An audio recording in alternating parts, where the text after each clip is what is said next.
I'm going to tell you a story that I haven't told many people. And it's not the only one of its kind. But when I was 15 or maybe 16, a man masturbated on me on the bus at rush hour. And I didn't do anything. I didn't report. It's actually quite an anticlimactic story. Well, not for him. Oh, God. Not for him. Oh, God. Tilda.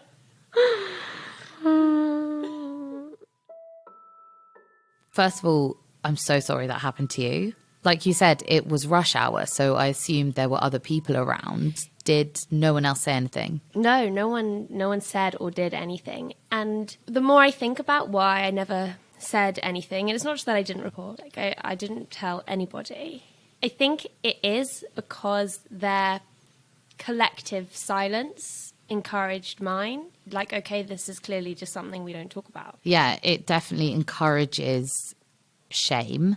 Maybe it goes some way to explaining why, according to UK crime surveys, nearly 90% of assault victims don't report their attacks. I did report, and nothing came of mine. I was on the London Underground again at rush hour, and I was groped by a man standing behind me. I actually turned around and confronted him, shouted at him. He was literally smirking at me. I then attempted to take a photo of him, at which point he really violently knocked my phone out of my hand. And then the doors opened at the next station and he jumped off. Now, I did report it, and they found him and arrested him. And long story short, and literally long because the whole ordeal from start to finish took over 5 months, the evidence I had was the CCTV footage of him getting on the tube behind me and jumping off at the next station. The CCTV of me getting off the tube, hysterically crying with 2 women's arms around me. A witness giving her name forward to say that she saw him knock the phone out of my hand. And the man himself admitting he was standing behind me and there was no other person standing between me and him. But because, and I quote, there were no independent witnesses or CCTV evidence to the sexual touching itself, the case wasn't even passed to the CPS and he was let go. I mean, that is one of the main issues with crimes of this nature. A lot of them happen without witnesses for very obvious reasons. In 2020, 98% of reported rapes were dropped by police in the UK. And the UK is not alone. The USA, 95% of rape investigations are dropped by police. And that's just about going to trial. It doesn't even touch on convictions. Well, we read a lot last year, didn't we, about how conviction dropped to record lows over the pandemic. Last year, just over 1,000 rapists were convicted in the UK out of over 50,000 reported. And that, as you discovered, is overinflated, isn't it? It is, yes. That figure actually includes people who were acquitted of rape but convicted for other associated charges like theft or assault in the same incident. So we put in a Freedom of Information request to find out the real number. And what did it say? The prosecution said that they don't actually record those statistics and it would be too expensive an exercise to deliver on freedom of information. So we do not know the real conviction numbers for rape in this country. It's just not a record that we even keep. Wow. These statistics have made for shocking headlines and have put much needed pressure on institutions. But there is work being done. And doesn't the fact it's such a global issue make it hard to blame one single institution? The problem is clearly so much more pervasive than that. So how do we go about diagnosing it? I will be hitting the road to speak to survivors from different jurisdictions around the world before asking the people responsible what's going on. And I'll join you back in the studio with special guests to discuss everything around this media storm. What do you mean this happened to me? If it's a legitimate rape, the female body has ways to try to shut that And if I have to listen to one more gray-faced man with a $2 haircut explain to me what rape is... You can do anything. Whatever you want. Grab him by the pussy. We are the culprits. Elsie Smith, Kelly Stewart. Welcome to Media Storm, the news podcast that starts with the people who are normally asked last. I'm Matilda Mallinson. And I'm Helena Warrior. This week's investigation, rape justice. What happens to the 98%? Columbia University, New York City. Anne-Marie has just gotten in, her dream space for a career-changing postgrad. That career, by the way, is public-facing, so we're actually using a pseudonym. She should be thrilled, but pacing around with a small white stick in her hand, she's more distressed than she's ever been. 2 stripes, no mistake. She's pregnant with her rapist's child. I had to get an abortion. I asked the person who assaulted me, to help me pay for it because I was, really low income at the time. He said that I got myself into this because I opened my legs. I was dating someone in December of 2015. I was asleep and he was having sex with me as I was asleep. I was scared, but also it never occurred to me at the time that it was assault because we had been intimate, before I fell asleep. It actually wasn't until graduate school program orientations, and one of them discussed sexual assault. I realized in that moment I did not give consent, each time that we were intimate. Like the vast majority of sexual assault survivors, Anne-Marie did not report the crime against her. This is the first and greatest hurdle on the road to rape justice, and the reasons are many. I felt really ashamed of what I had done, who I had let into my life as a woman of color. I don't see many women of color getting justice, if I'm honest, in any regard, whether it's homicide or rape or anything like that. In the US and UK, research shows sexual violence is disproportionately targeted against women of colour, while they're statistically less likely to see justice than white women. The same is true for trans victims. But for all survivors, there are many systems in place preventing them from speaking out. For Alison Turkos from New York, sex education bears some of the blame. I didn't report when I was 16 because no adults in my life were having conversations with me about consent. No one in my life was having conversations with me about the fact that sex is and can be wonderful, but it must be pleasurable for both parties. Where were the adults in my life who were naming the word sexual assault, who were naming the word rape? I don't need to learn how to put a fucking condom on a banana. That's not helpful. It's just not helpful to me. But with Anne-Marie, she shared a fear of being blamed as well. I would have been asked questions consistently of how much were you drinking? How late did you stay up? Why didn't you lock the door? Why didn't you tell someone immediately? Those questions aren't helpful. But even asking why didn't you report it, Alison points out, flags a fundamental issue with where we look when diagnosing rape culture. I feel like we are perpetuating the perfect victim narrative. It puts all of the labor on me as a victim.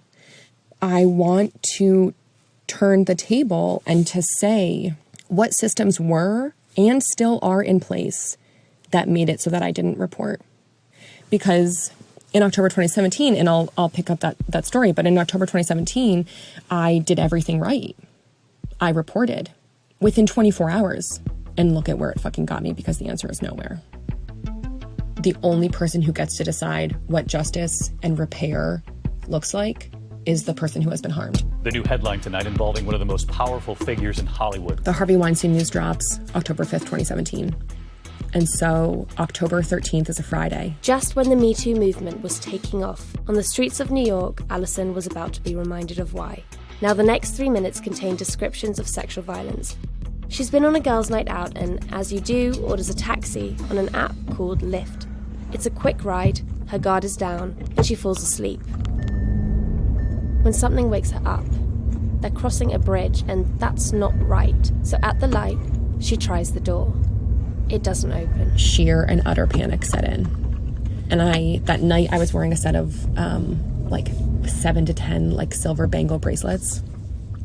And for anyone who wears bangle bracelets, you know that if you breathe or move, they are like a marching band. I'm trying with every single fucking ounce of strength to open this door. I think that I'm gonna break this handle. And the driver turns around at this red light and he pulls a gun on me. And he just tells me to shut the fuck up. They drive into a deserted park where 2 other men are waiting. So the driver instructs me to lay down in the backseat of the car. And he and the 2 other men proceed to gang rape me. And the overhead light in the car is on. I have blue eyes. I have very sensitive eyes. I'm very sensitive to light. So my eyes are closed. After the rape, Alison's assailant drives her home, and the next morning, she remembers nothing. When I left the apartment, I opened up the Lyft app, and my ride from the night before was over $100. And there's a map of the entire ride. This is something worth highlighting, trauma-related memory loss, because it's often used to deny a survivor's legal credibility. For Alison, it took a reenactment of the journey with 2 male NYPD officers to fill in the gaps. But do you notice she seems to remember it now with minute detail? The number of bangles she wore, the overhead light. This is something I've noticed with other survivors I've spoken to. They recount the events with unnecessary detail, at least for the purposes of this interview. To me, it feels like a need to paint an overly accurate picture so that no one can pick holes. It's as if they don't expect to be believed. October 16th of 2021 will be 4 years since I reported. No one is in custody. No charges have been brought forth. The driver is still driving, most likely is still driving for Lyft and Uber. I understand that your rape kit provided multiple semen samples, that presumably from the app you had the ID, the license plate number. On what grounds was this all deemed unusable evidence? Yeah, great question. So the driver's DNA is not in my kit, which could be for a plethora of reasons. Like the driver might have worn a condom, according to law enforcement. Because his DNA is not in my kit, they cannot charge him with sexual assault. A question that I will live with for the rest of my life. You had his license plate number. You had the make and model of the car. Why not do a hair and fiber check? NYPD never did it. Why not collect video evidence from Liberty State Park to see if there was video evidence of the sexual assault? NYPD never did it. There are glaring factual errors on my police report. The date that I reported on my police report is wrong. My address on my police report is wrong. I knew that they were not going to be helpful. I never knew how unhelpful they would be. I never knew how they were going to truly ruin my case. The privileges that I hold that allow me to navigate the system are just seeping out of me. I am a white woman. Can you imagine how Black trans women are treated? How sex workers are treated? Do you think that your queer identity has had any impact on your experience? I used to have very, very short hair. At one point in time, I shaved it, but the FBI told me that I should grow out my hair because a jury would be more likely to believe me because I would be read as straight. They would look at me and not ask questions internally and being like, but she looks so gay. Why would men want to rape her? I'm doing it. My hair is very long right now. On the 31st of January 2019, Alison filed a lawsuit against the NYPD. They responded to Media Storm. The NYPD takes sexual assault and rape cases extremely seriously and urges anyone who has been a victim to file a police report. You did say that you'd had slightly intimidating messages from the FBI after publishing an opinion piece. Have you felt at any point someone is trying to silence you for holding authorities to account? All of the time. As a method of retaliation, I believe that the Eastern District of New York will not prosecute this case. Because I published a letter, I have called them out, I have filed a complaint. John Mazzali, spokesman for the United States Attorney's Office for the Eastern District of New York, said, "The office does not comment on ongoing investigations. However, we can confirm that all prosecutorial decisions are made based on the law and the evidence. The office does not retaliate against victims or witnesses." Alison isn't alone in feeling silenced. I want to see you happy and always bursting with light for the shape of the song that is bound to survive. Let me introduce you to Pika Rolofs, a Dutch artist. She claims her botched rape investigation was buried by the state and is taking legal action against them. What the government did and didn't do in those cases showed such a severe neglect to the criminal point. Pika already had a rape case open when she says one of the witnesses from that case began stalking her.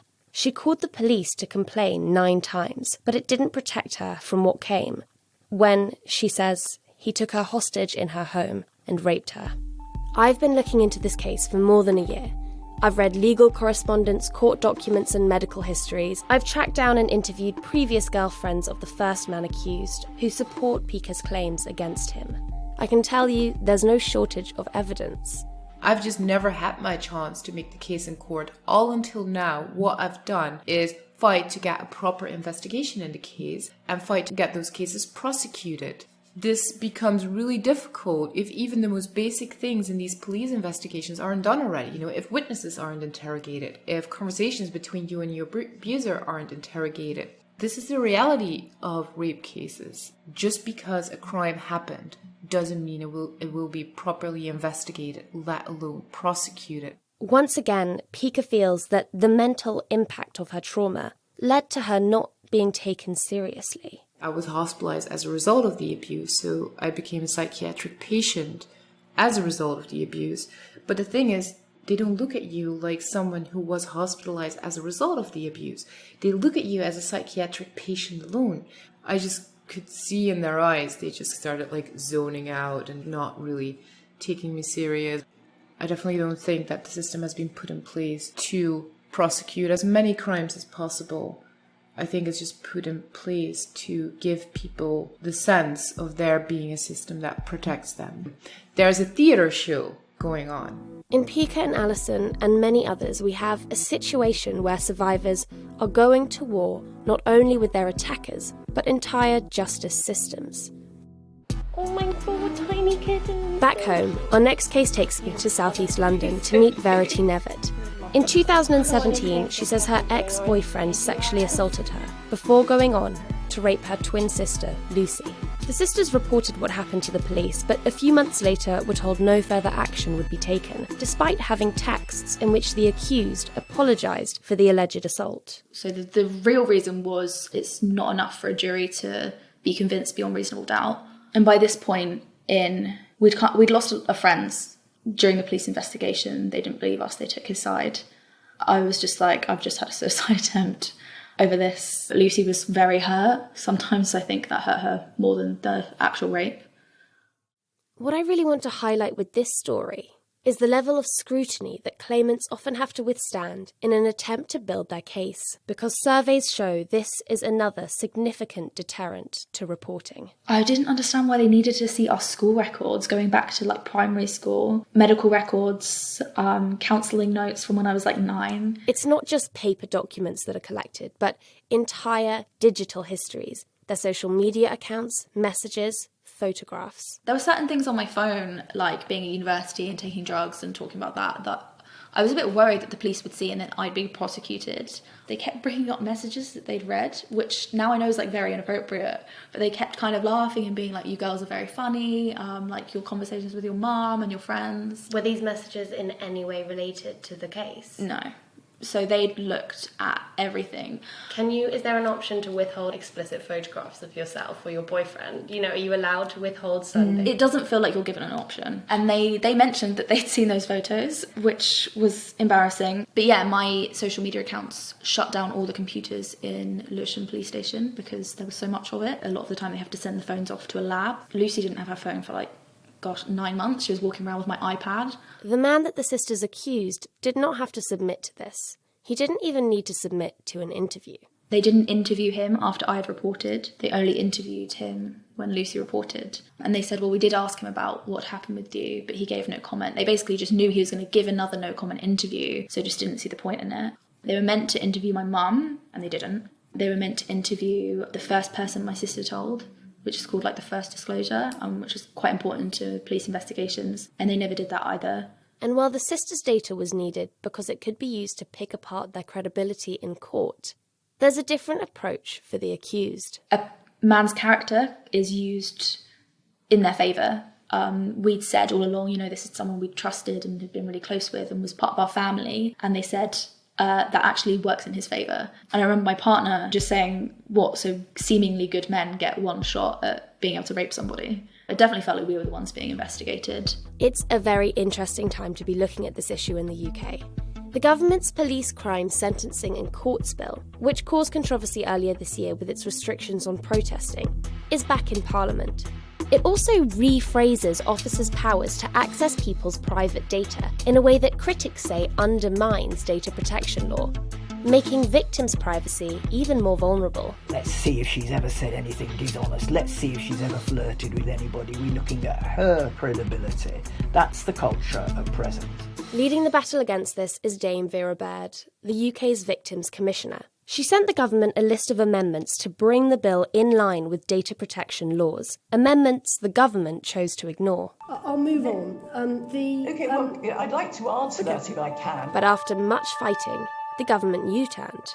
Only, however, for digital data. Third-party data like school and counselling records remains, in Dame Vera's eyes, all too vulnerable. There is only the Crown Prosecution Service to point to. They are very keen to keep their conviction rate up. They think that jurors are very prejudiced against rape complainants, that it's easy to throw dirt at them about flirting, about drinking, and so they want to look for all of those possibilities before they even consider taking it forward.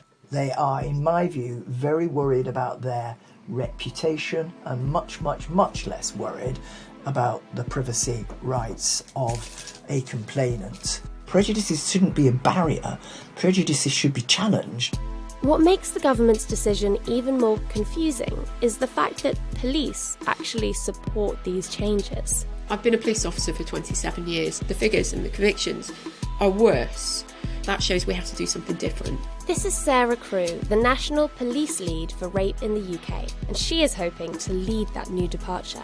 So there were some significant cases in around 2016-17 where the police and the Crown Prosecution Service had failed at disclosing material. Dozens of rape and sexual assault cases have been dropped because vital evidence was withheld from the jury. When there's a significant failing, there is a reaction. And so in the quest for making sure that all the relevant information had been gathered, disproportionate effort and disproportionate focus has gone into material held about the victim, about them, school records, health records, etc. It's sending the pendulum towards an investigation of the victim. And what I'm proposing, and what I hope I'm leading in policing, is a swing back of the pendulum, rebalancing our focus onto the perpetrator. Let's not forget the people who are responsible for this are the perpetrators.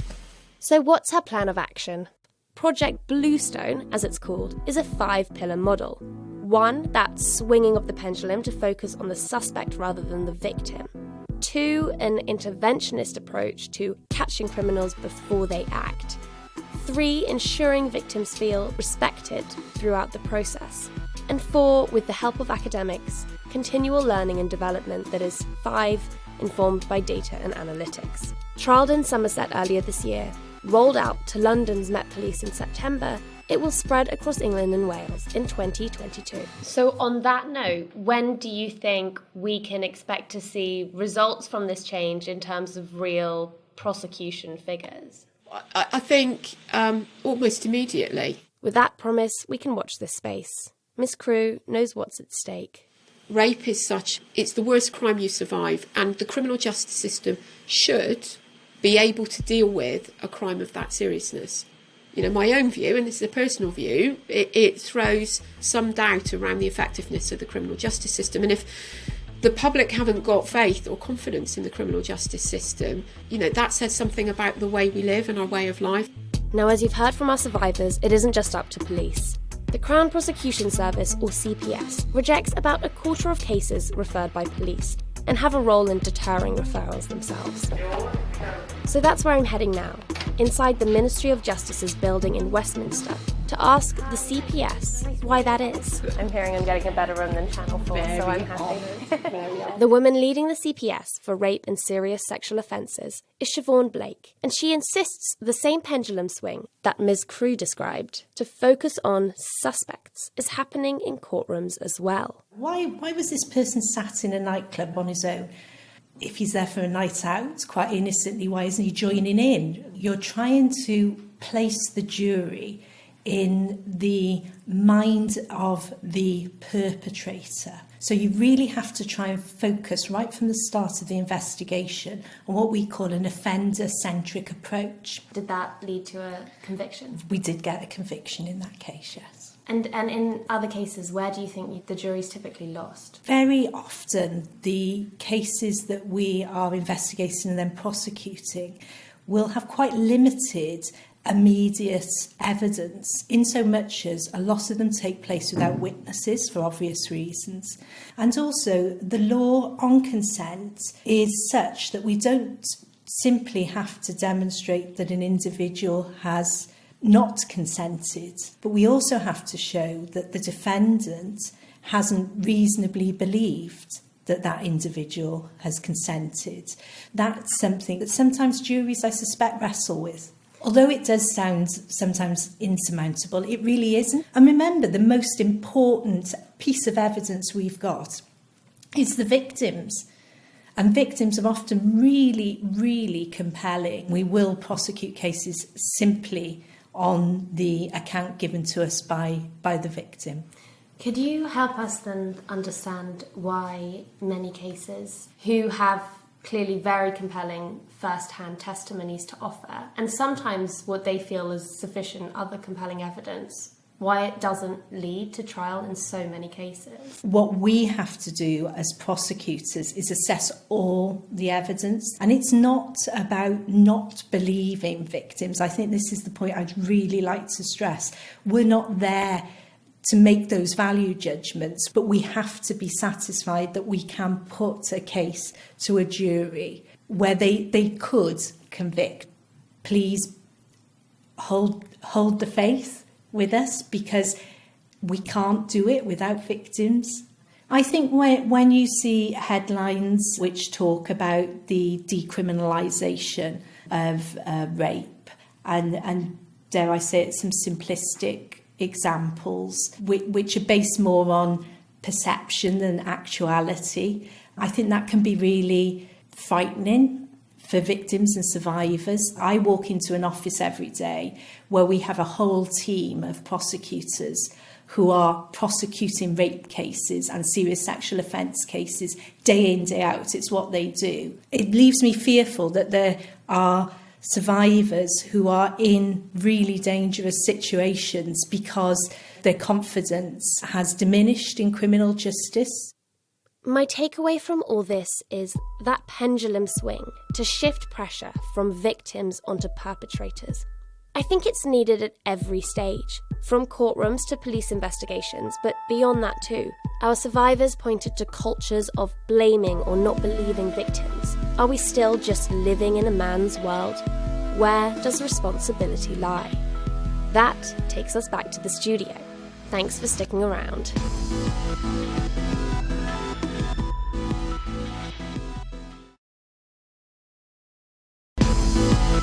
Welcome back to the studio, where we'll be discussing how the media report on rape and sexual assault justice. Our first guest is calling in from Nairobi in Kenya, so we're very lucky to have her. She's a psychotherapist and women's rights activist, the founder of Dahlia Project and Safe Spaces for Black Women, and the first woman of colour elected rector of the University of St. Andrews. It's Dr. Leyla Hussein. Hi, Leyla. Hi everyone. Thank you for having me today. Our second guest is the campaigner who made upskirting illegal. She's also a writer, and she is an advocate for UN Women UK. It is the amazing Gina Martin. Hello, thanks for having me. Did anybody have any immediate thoughts on the investigation that we've just heard? Do you know what's so sad? How common it actually is. That's my initial thought. I really reacted to one of the women they spoke to who said, you know, I'm a white woman who has a lot of privilege, and it was so hard for me.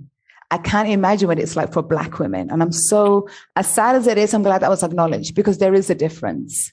Unfortunately, when we set it up Safe Spaces for Black Women last year, that was literally the reason we set it up, because women are already at the back burner of everything. When you're Black and brown, it's 100 times worse. So that was really my reaction to that investigation, how common this still actually is. I also think that in the mainstream media, in terms of how survivors are depicted, they're often reduced to stock images of white women with their head in their hands. You know, that reduces what we think a victim looks like.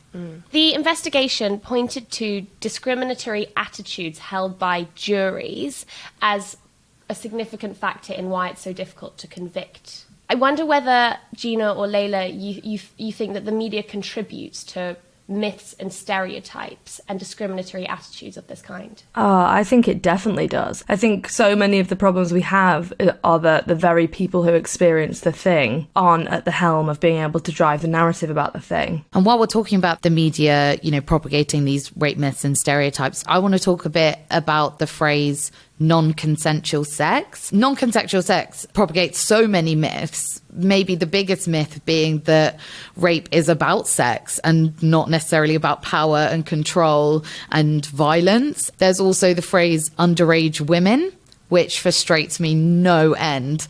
And a really good example of this is when Jeffrey Epstein was arrested on sex trafficking charges.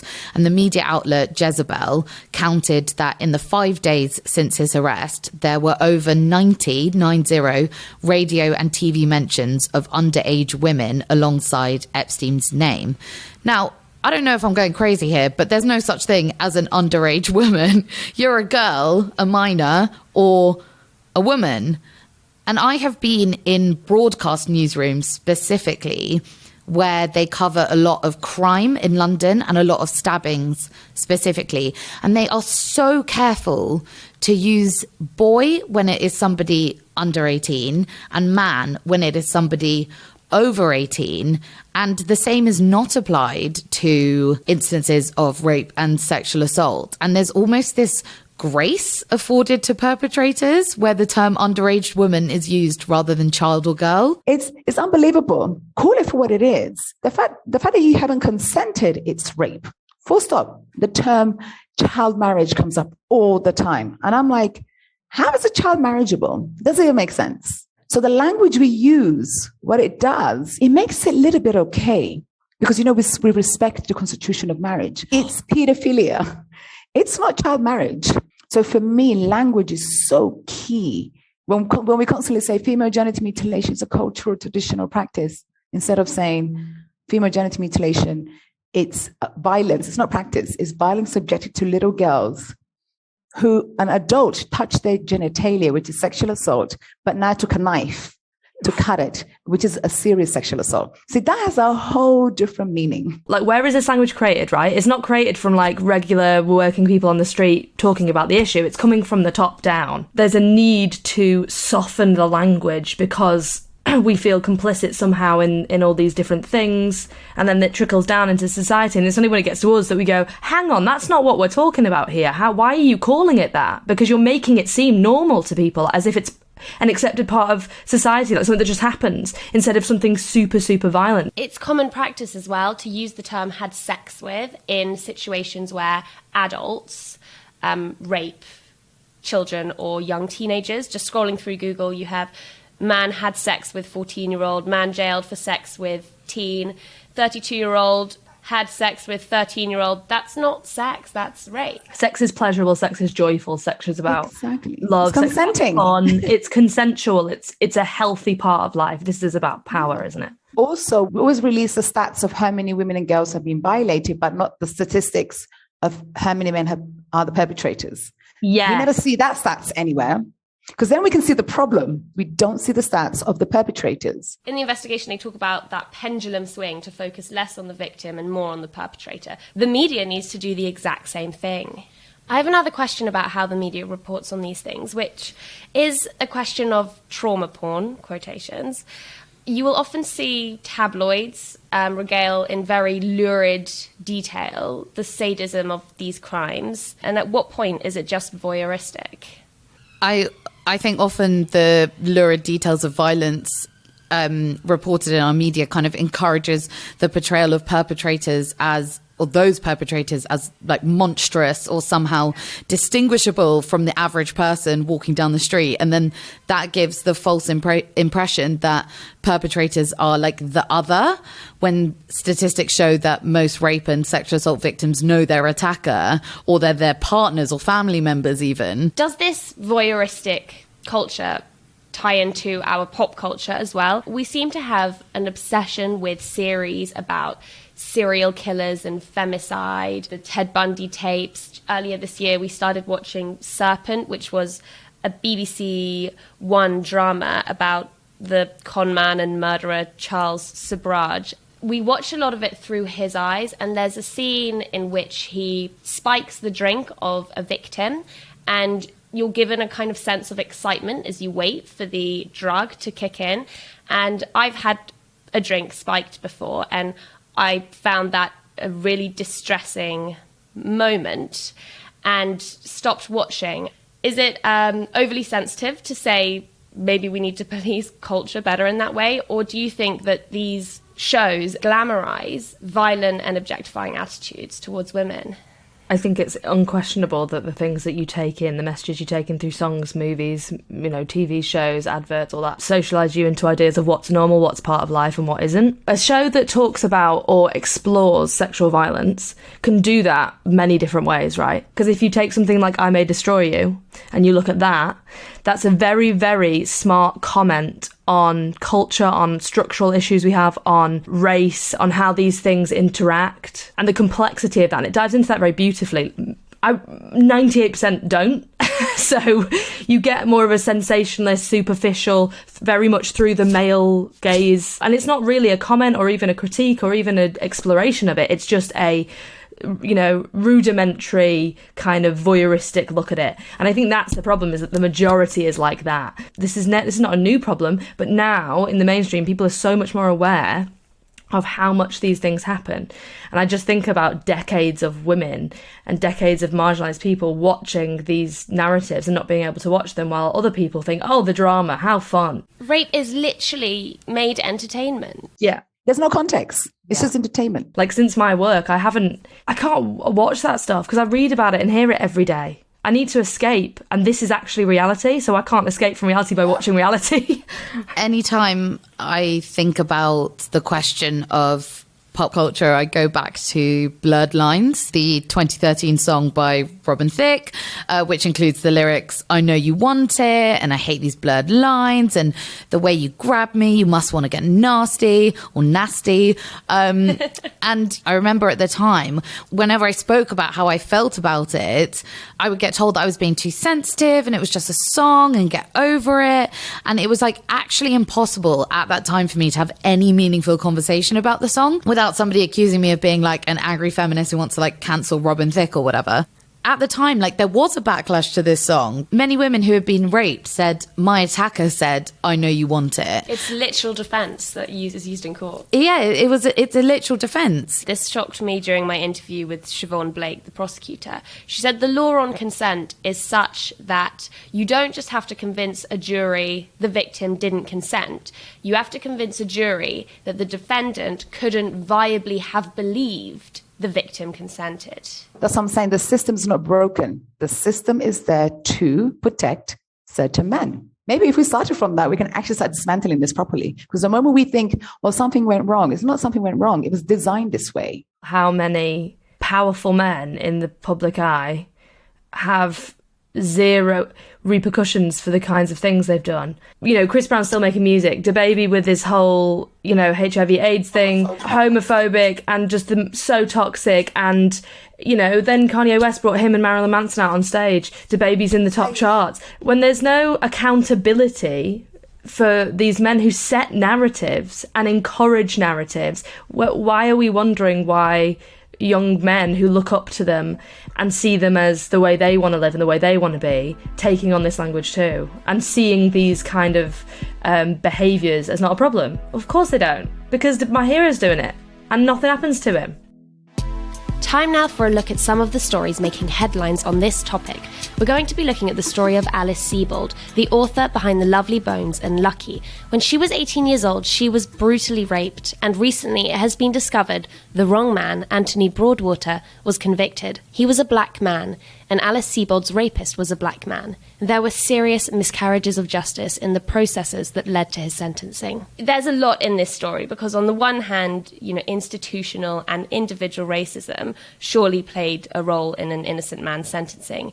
On the other, Sebold is facing vicious criticism when she was at the time an 18-year-old who'd undergone a horrific attack. There's a few strains I want to follow, but one of them is the wrongful sentencing and racist sentencing of Anthony Broadwater in 1981. Just as we have ideals about the perfect victim narrative, which was touched on in the investigation. I wonder whether the media fixates on its perfect villains, playing up men of colour or immigrant men, and does it deflect from the fact that, most rapists are people's partners or, your average bloke next door? Do you think we have that fixation on a particular type of, quote, villain? There's a history here where Black men have always branded as predators. They were actually called predators by many politicians. These young predators, young predators, young predators. So if you're bombarded with that information all your life and you're seeing this on TV, the human brain is very sensitive. We really take on this information and we create these biases in our mind. She has been victimized. She was raped. So we cannot dismiss that too. So we're looking at two vulnerable situations here. I don't want to say it's a complex case. It's not a complex case. It's a very common case. This idea that a white woman being violated by a Black man. So in a way, the media played a big role on why she even pointed someone out, because that's all she's ever seen, that Black men are predators. Because in one of her statements, she said, I saw a Black man running that looked like the rapist. How that was even considered evidence, it's shocking to me. There's so many things going on here and there isn't really an easy answer to it. But what I would like to see happen is a focus on what the institution was doing throughout this. How were the police acting with this? I'd really like to see that more, instead of just a complete focus on her and no one else. Some mainstream medias definitely jump on that narrative of men of colour, Black men, or immigrant men as these kind of monsters. And it gives, the opportunity for the white middle class and or non-immigrant men to shift the blame. So when it comes to, say, Stanley Johnson, the Prime Minister's father, former politician who has been accused of groping at least two women, one a Conservative MP and another a journalist, those allegations are questioned and the nature of the assault is questioned and it's dismissed as just a bit handsy and why didn't they say anything at the time? And that's because it's inconvenient,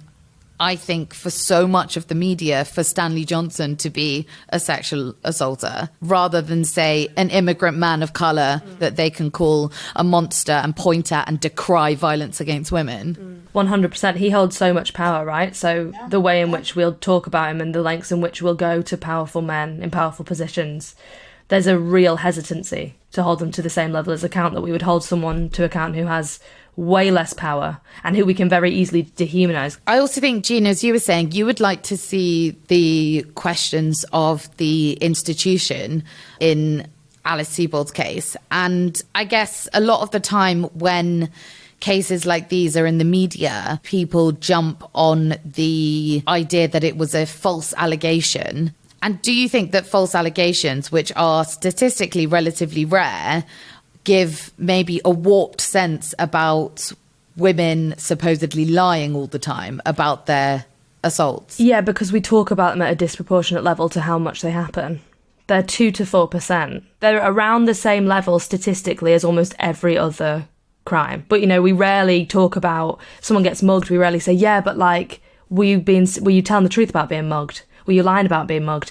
That's why a lot of rape victims never even report. Yeah, I think it is so important that the media clarifies that not being convicted of a crime is not the same as being found innocent. So a criminal trial is about the prosecution trying to prove beyond a reasonable doubt that the defendant is guilty, but the defense does not have to prove that the defendant is innocent. So that means that we cannot say that every failed conviction means the alleged victim was lying. And there are so many men in the public eye who have been accused but have not been convicted of rape or sexual assault, but who very much may be guilty. And let's remember also that it is much easier for rich and famous men to get away with rape and sexual assault. I think I wish what you've just said there, which I kind of knew, but the way in which you've phrased it and made it so clear, it's almost like we need to put that on the TV every day. Just that simple phrase, just because people don't know that. Okay, well, I'll pitch a new TV show where I just sit and say that over and over again. Maybe the BBC will pick it up. Gina and Leyla, thank you so much for joining us on Media Storm. Gina, what are your social media handles? Where can people find you? And do you have anything to plug? Thank you so much for having me. My social media handles are Gina Martin, at Gina Martin on Instagram and at Gina Martin UK on Twitter. And I have my thing to plug is I have a newsletter that is free every month where we talk about an issue happening right now and we take actions together. There's 4,000 people on there who take actions together to kind of get their muscles going. And it's mostly about the government and how rubbish they're being. So you can sign up to that. It's called The Good Chat and it's on Substack. And Leyla, please tell us where we can follow you and hear more from you. So my social media handles on Twitter is Leyla, at Leyla Hussein. Instagram is at Leyla Hussein UK. I raise money for lots of things, but raising money for Safe Space for Black women has been the hardest thing ever. We have over 500 women who come for therapy every week. And we don't want to lose that space. It's really important. It's a safe space for them to come. So I'm going to plug in Safe Space for Black women. If you can share it on your social medias, share the GoFundMe page, we would really, really appreciate it. Thank you so much. Thank you so much for listening. We'll be back next week with episode 4, Transgender Healthcare, a waiting game. Follow Media Storm wherever you get your podcasts so that you can access new episodes as soon as they drop. If you like what you hear, share this episode with someone and leave us a 5-star rating and a review on Apple Podcasts.